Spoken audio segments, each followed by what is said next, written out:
Mga pap, mga ka-driver ko, kapwa ko driver na Grab o anumang TNBH niyan, or ito para sa mga pangkalahatan na rin na driver.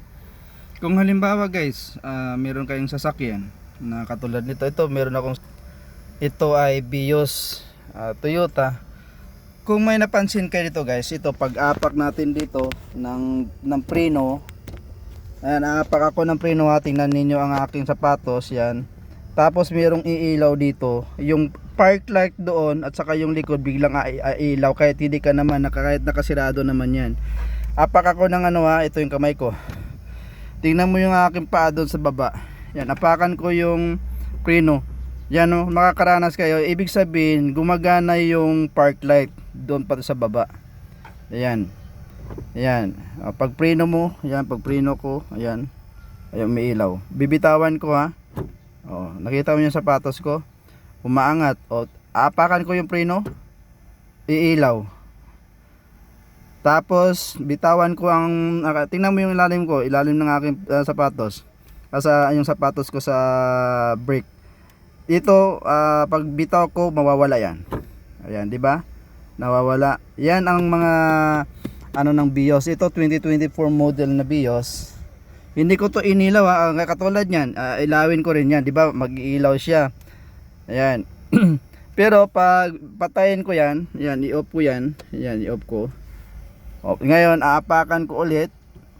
Iilaw yan. Ayan. Kung maka-encounter kayo ng ganyan, boss, maka-encounter kayo ng mga ganyan na problema, huwag kayo agad pumunta ng electrician. Ito kaya nyo nang gawin ito kasi sa likod lang ang may problema niyan. Ito tuturo ko sa inyo.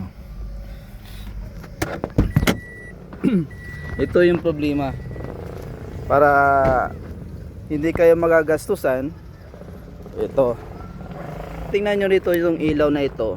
Itong brake. Ito yan. Itong ilaw na yan. Kalasin yan. Yan. Yan. Ito yung problema. Yan. Ito yung problema. Yung ground at saka positive, yung kumbaga nag-ano na siya, naghalo. Pero hindi to sira, hindi sira yan. Yan, hindi sira yan. Yan o. Yan. Sorry, putol. Yan. Ibig sabihin, putol siya, putol. Yan. Pag naputol siya, ganun pala ang magiging problema. Yan, putol. O kaya nilagyan nyo siya ng single. Ito double ito. Pag nilagyan nyo siya ng single, ganun ang mangyayari. So, kailangan double ang ilalagay nyo. Katulad nito guys. Yan. Double siya, may sa baba, may sa taas. Yan. Ganun din, kung single ang ilalagay nyo dyan, ganun ang mangyayari. So, ikabit natin guys. Wala kasi akong taga-video. Yan, ako na muna i-post ko muna saglit. So, ayan guys, naikabit na natin. Ito yung ating bumbilya na putol. O, tapon na natin yan. So ngayon, try na natin guys. Sigurado yan na yan ang problema. So ngayon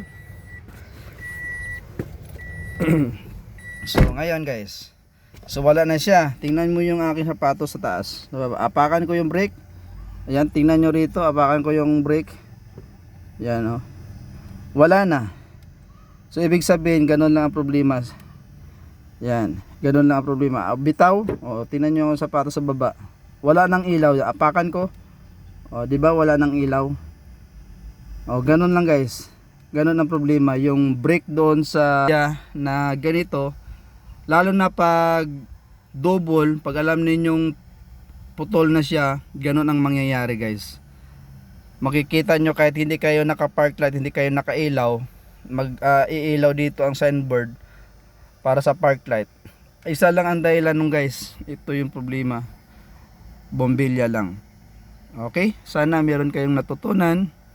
Pwede nyo rin itong i-share sa inyong kapwa driver. Alright, thanks for watching. Bye bye.